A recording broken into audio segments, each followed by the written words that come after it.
Alright, mega love shoutout. Nagbabalik ulit yung maestro Mabsat Dokubo. Buti ni-remind mo, Madam Jenny Ramos. Naka-off na naman yung mic ni maestro. Diyos ko Lord.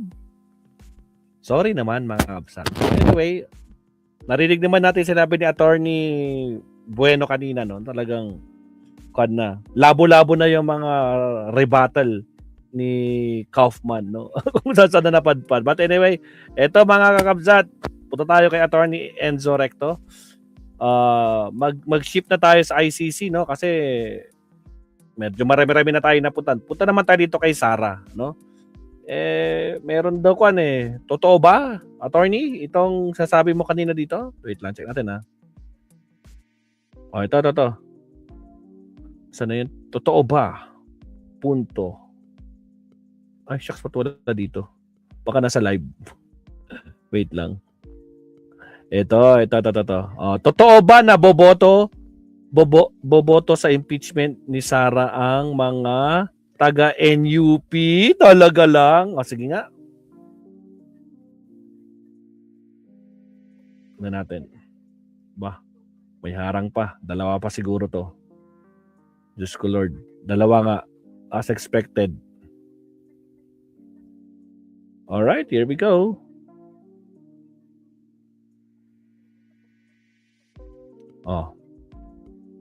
Ba't ayaw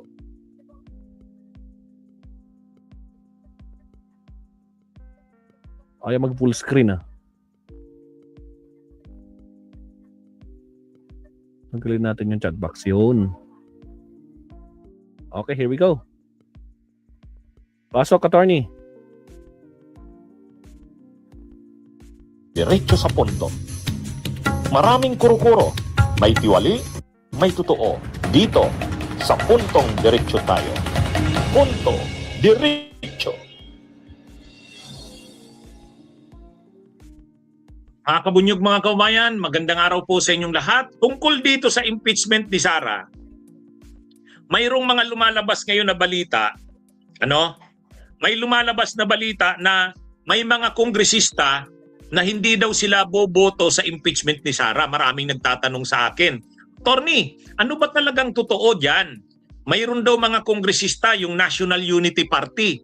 Marami daw ang kongresista yon. Pangalawa raw yun sa pinakamalaking partido ng mga kongresista sa Kamara. Paano? Hindi daw sila susuporta sa impeachment kay Sara. Pag wala rin lang naman daw bagong ebidensya, hindi daw sila boboto sa impeachment ni Sara. In UP, National Unity Party. No, this is not the party stand. This is just the consensus of the ones that I have talked to. So the tendency now or the direction now is that we probably will have parang a conscience vote. So that's why we're being very careful about it. Again, everything has to be based on evidence. Ebidensya ang pagbabatayan ng National Unity Party o NUP sa kanilang magiging desisyon kaugnay ng 4 na impeachment complaints laban kay Vice President Sara Duterte. Ayon kay House Deputy Speaker at NUP Chairperson, Antipolo 1st District Representative Ronnie Puno, maingat nilang susuriin ang mga reklamo, kabilang na kung may katibayan ba sa aligasyong ibinulsa ang daang bilyong pisong halaga ng confidential funds. Ito ay kasunod ng inilabas na pahayag ng NUP gabi ng Miyerkules, February 25, kung saan nakasaad na kung walang lalabas na malinaw at matibay na ebidensya na makapagpapabago sa batayan ng reklamong impeachment laban kay VP Duterte, malamang ay hindi ito susuportahan ng NUP. Ngunit paglilinaw ni Deputy Speaker Puno, hindi ito ang posisyon ng buong partido kundi ng mayorya ng kanilang mga miyembro na kinausap niya. May sariling desisyon din aniya ang bawat NUP member at boboto batay sa konsensya. Dagdag pa ni Congressman Puno, hindi siya naniniwalang makaapekto ang desisyon ng NUP sa House impeachment vote. I don't believe that our position is going to one way affect conclusively the results of what's going to happen here. We are here to listen to the evidence. If there is evidence that links the Vice President to any liability, then we will vote accordingly. If there is none, we will also vote accordingly. Ayon naman sa ilang kongresistang miyembro ng NUP, hindi sila dinidiktahan sa kung ano ang gagawin kaugnay ng impeachment. Ito ay bagaman aminado si House Senior Deputy Majority Leader at Iloilo 3rd District Representative Lawrence Defensor na hindi ito nakonsulta ng NUP kaugnay ng huling party statement nito. I'm not aware of any specific party statement or official statement from the party. I'm just happy that for as long as I have been a member of the NUP, they have respected my independence when it comes to national issues. Wala namang party order na parang lahat tayo dapat hindi bumoto.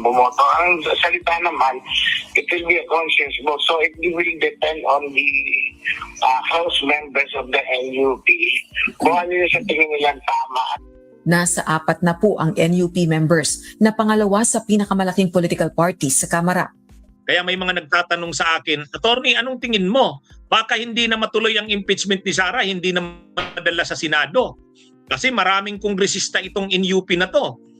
Hindi daw sila susuport kung wala naman daw bagong ebidensya. Kaya ano sabi nila, Attorney, paano yan? Parang yata hindi makakalusot sa Kamara yung impeachment.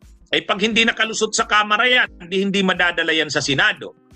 Yang NUP na yan, National Unity Party, yan yung partido nila Congressman Ronaldo Puno ng Antipolo. Antipolo ba si Puno? Marikina. NUP.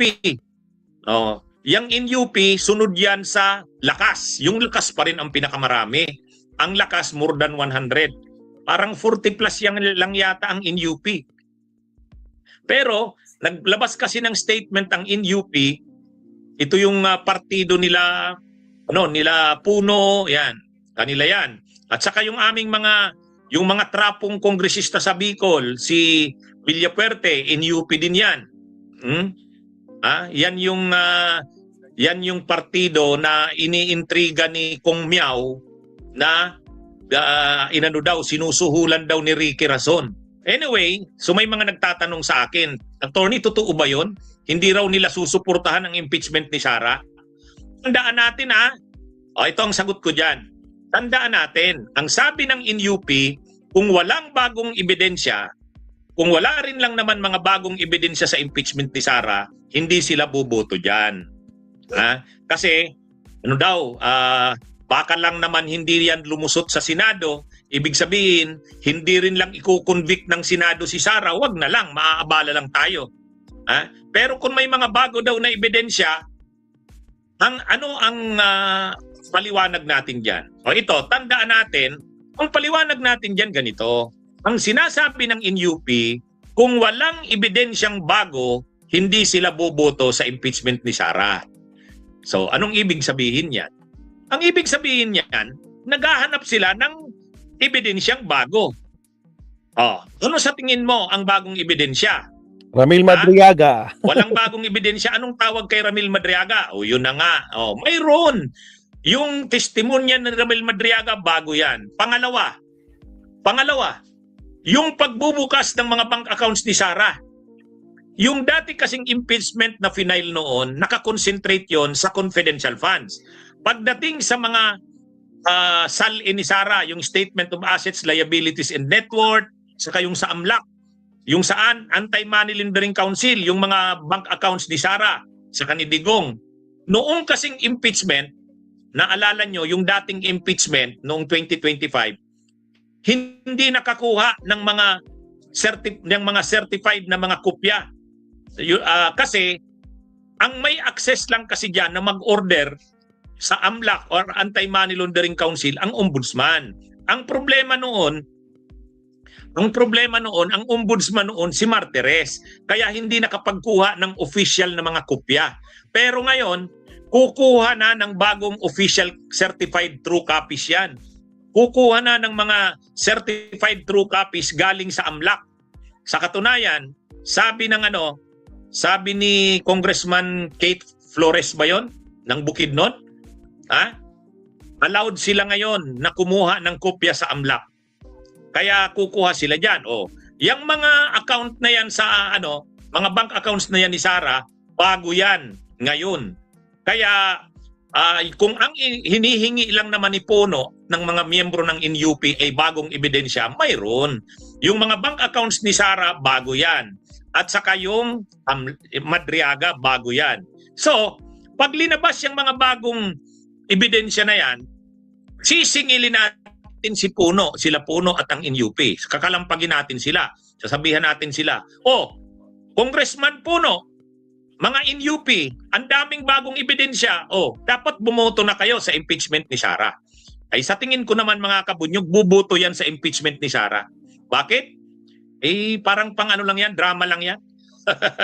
Baka naghihintay lang yan ng maayos na usapan. Ha? Ha? Sa tingin nyo yung mga NUP na yan? Ha? Sila Ortega yata, NUP ba? Si Ortega? Oh, si Ortega Paulo, NUP ba yan? Eh, nag-endorse nga siya ng impeachment eh. Silang dalawa ni Abante. Kaya sa tingin ko mga kabunyog, mga kababayan, ano lang yon, drama-drama lang yan ng NUP. Sinasabi lang nila yan para kunwari, kumbaga sila, nakumbinsi sila na suportahan ng impeachment ni Sara kasi maraming bagong mga ebidensya. Kasi marami naman talagang bagong ebidensya.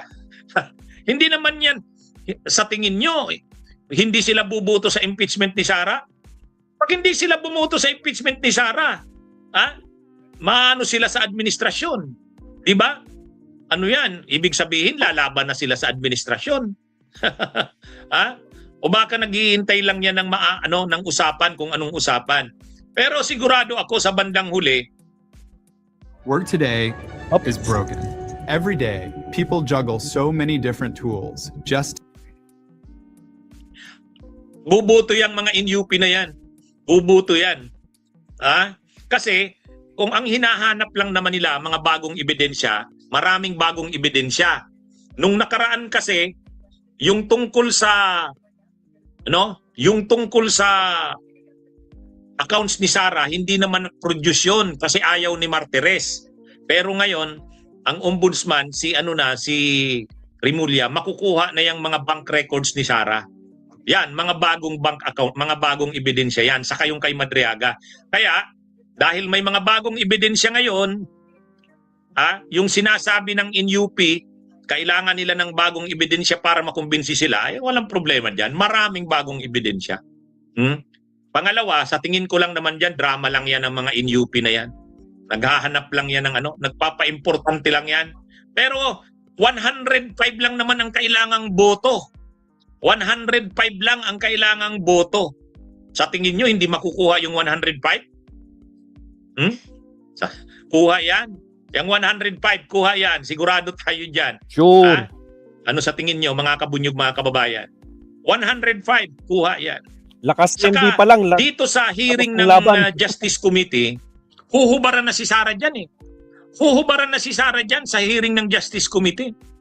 Pag nahubaran si Sara dyan, makikitang grabe ang mga ebidensya, matibay, mahihiya na ang mga kongresista na hindi sila bumoto sa impeachment ni Sara. Kasi ang linaw-linaw na ng mga ebidensya. Di ba? Kaya sa tingin ko, sa bandang huli, buboto yung NUP. 105 lang naman ang kailangan. Okay? Alright. Okay? Okay. Sige mga kabunyog, mga kababayan. Magandang araw sa inyong lahat. Mabuhay po tayo. Yun, salamat, attorney. Naniniwala ako kay attorney. Sigurado yan kasi sa lakas si MD pa lang, malaki. 115 ba sila? Ako na nakakaba, 115? Ganun kalakas ang partido ni Martin Romualdez. Sila pa lang, without any na party, no? So, sure ball yun, di ba, maabsat? Ang sa tingin nyo? Di ba? Double karma ang April at sa April ang mag-amang Duterte. Yun lang. Marisa Sunakawa. Karma talaga sa kanila, no? Kaya tapos talaga maliligay ang araw nila. Yun lang yun, mga kabsat, no? Winterhon, shout out. Kabsat Nathan, shout out, no? Marisa, Jenny Ramos, sino pa ba nandyan? Magmula ng kanina pa. Si Salvin James, nandyan din. Si A. Zacom, mega love shout out. Parang nagkikwento lang sa kanto, no? Mas mabuti pa siya dyan para walang abala kay Chucky sa Pinas. Lord. In your dreams, Pahid Kaufman. Yun lang. So, mga kabsat, naku po, ano hatol nyo, mga kabsat, sa tingin nyo, Mako-confirm ba ang charges ni Tatay Diggs o i-dismiss na? Nako po. Narinig naman natin si attorney Rene Bueno kanina, di ba? Wala na talaga. Say goodbye to your wish. Kasi wish ni Kaufman na sana you base it on the evidences. Ang daming ebidensya. Nako po, Diyos ko Lord Rudy. Goodbye.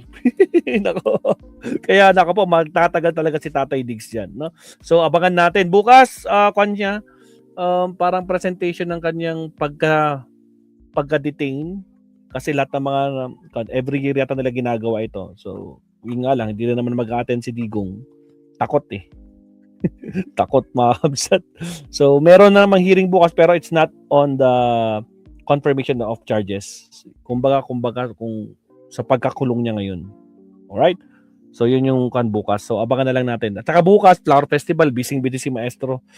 Nako po, maraming tao po dito sa Baguio bukas. Tambak kasi Grand Street Parade ngayon bukas, Sabado, tapos sa Sunday, float parade mga absat. Sigurado maraming mga tao, artista ang darating makikipag-fiesta dito sa Baguio. Alright, hanggang sa muli mga absat, nakatatlong live stream na tayo. Mahaba-haba na rin yung ating live stream. Thank you very much sa mga kasama natin dito at shoutout sa inyong lahat. Kita-kits na lang tayo sa ating next live stream. Bye-bye mga absat. After 60 days di na lang Mariano. Kaya ka, pero tingnan natin. Let's see. Abang-abang tayo mga absat. Alright? Hanggang sa muli, Maestro Paulie signing off. Good night. Bye-bye.